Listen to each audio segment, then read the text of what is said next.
Notice in verse 8 now of chapter 7 what Daniel says. He says, I considered the horns, and behold, there came up among them another little horn, before whom there were 3 of the first horns plucked up by the roots. And behold, in this horn were eyes, like the eyes of man, and a mouth speaking great things. You see, our attention now is directed to the 10 horns. And notice, they do not represent a 5th kingdom. They grow out of the head of the 4th beast. And they're the last development of the 4th beast. You see, in the toes you have iron and clay. The iron is still there. Rome is still there. But clay, the weakness is there. And I think that very candidly we see today that type of a weakness in a democracy. I think that you have the iron with autocratic rule of one man, and then you have the clay, the mob, the crowd, democracy. And we feel that democracy is great stuff. And we talk today about the freedom that we have, and thank God we do have freedom. But very frankly, it's almost a joke today to talk about how important John Q. Public is. Now, you and I are not very important, if you really want to know the truth. Now, every now and then, when some man's running for office, time for election, all the politicians, they come out, get on TV, and tell you and me how important we are, and how wonderful we are, how educated we are, and how knowledgeable we are. We are really, and maybe I ought not to include you, but I find my little crowd, we're rather stupid. We think that our vote counts. And to begin with, we don't have a chance of choosing who's going to be president of the United States. They put up 2 men. I didn't pick either one of them. I'll be very frank with you today. Ever since I was a young fellow, 21 years old, I have never voted for the man I wanted to vote for. He wasn't running. I always had to vote against the man. That's the way I've always voted. But they tell me how important I am. I've had very little to do with choosing anybody. And I find out that these different lobbies, they move. And somebody's making choices that I have nothing to do with. You see, the politician has to, if he's going to stay in office, he's got to appeal to this minority group, and he appeals to that minority group and this minority group, and he gives them all that they want. And when he does, there's not much left for me. And I have a notion, not much left for you. I have to pay high taxes. Don't misunderstand. I'm not crying.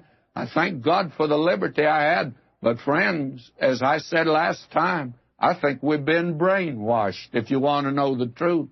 And God's ideal government is never democracy. It is the worst kind of a dictatorship. And when I say worst, I mean by that, it is a real dictatorship. When Jesus Christ rules on this earth, friends, you know, he's not going to ask you or anybody else what they want done. He's going to do it. He's going to make the choice. This earth's going to be run according to the way he wants to run it, not the way you and I want to run it. And that's one reason that you and I better be conformed to his image, because it's going to be very uncomfortable to have somebody ruling like that, a dictator, and he's just doing it the way he wants to do it, and he's not asking us, and if we're in rebellion against him, it's not going to be pleasant. That's the reason that he's going to put out of his kingdom everything that offends. We're to bow to him today, and that's God's ideal form of government. It's terrible, as we read here about both Gibbon and Dr. Culver. They said when this Roman government fell into the hands of one man, it was terrible. And that's the reason that Mary and Joseph, they had to go down to Bethlehem to enroll, and Jesus is born out there in a stable. I thank God it was private, it was out of that inn, but she shouldn't have been traveling. But after all, what does Caesar Augustus care about babies? All he's interested in babies is that they grow up to be men, be in his army. That's all he's concerned about, and all he's interested in is taxes. And may I say, I don't think things have changed very much since then. Man's vaunted boast today has no foundation in fact at all. And Rome still lives. It just fell apart. And now somebody's got to get these horns and put them back together again. And he says there was a horn that came along. Now, Rome fell apart because of internal corruption and rottenness and drunkenness. We're going to come back to that again, by the way. Now, all three of these great world empires, in fact, all four of them went down because of drunkenness. And today, why, we say drugs are a problem, but liquor is legal. Who are we kidding? Have you been brainwashed today? How many people today consider a social drink? There's nothing wrong with that. My friend, there are 9 million alcoholics that are trying to hold jobs today.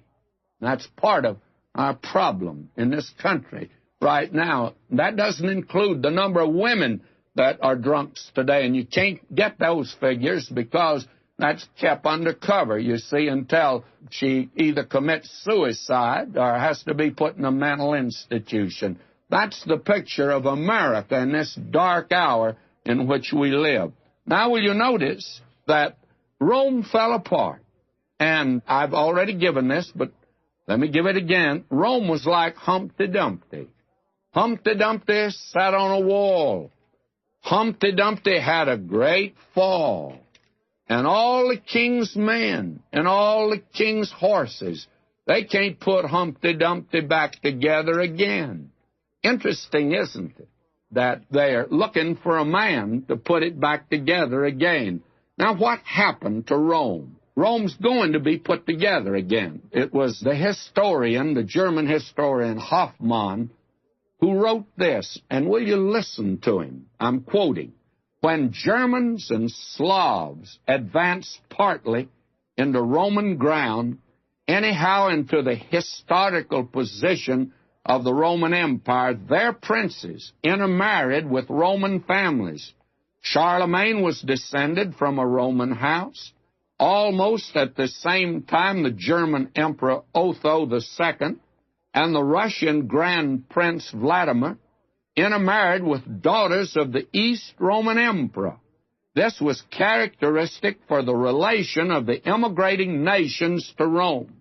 They did not found a new kingdom, but continued the Roman, and so it continues to the end of all earthly power, until its final ramification into 10 kingdoms. To attempt now to mark out these would be as misplaced as to fix the coming of Christ, with which they stand connected tomorrow or the next day. Now, do you notice here that he says another little horn? And that becomes the key to the entire situation. 10 kingdoms. I do not know what they are, no point in identifying them. But you see, Rome just went into these empires, and it fell apart. And there's going to come now a little horn apart from these, and he's going to take over. Now I'm reading verse 9, and we have the visions of the Son of Man coming in clouds of heaven.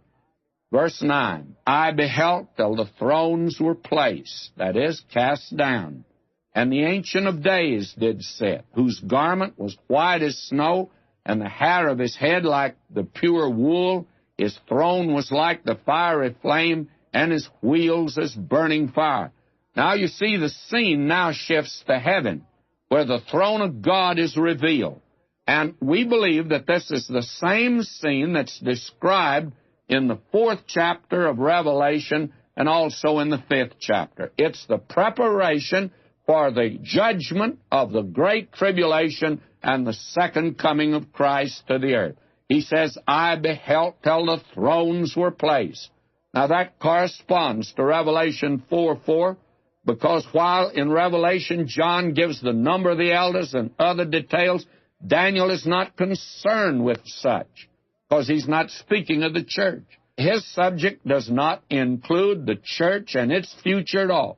Now, the Ancient of Days is the eternal God. Garment as white as snow, that refers to the attributes of holiness and righteousness of God. And his hair of his head is like pure wool. That speaks of his infinite wisdom and his eternity. And the throne was like the fiery flame.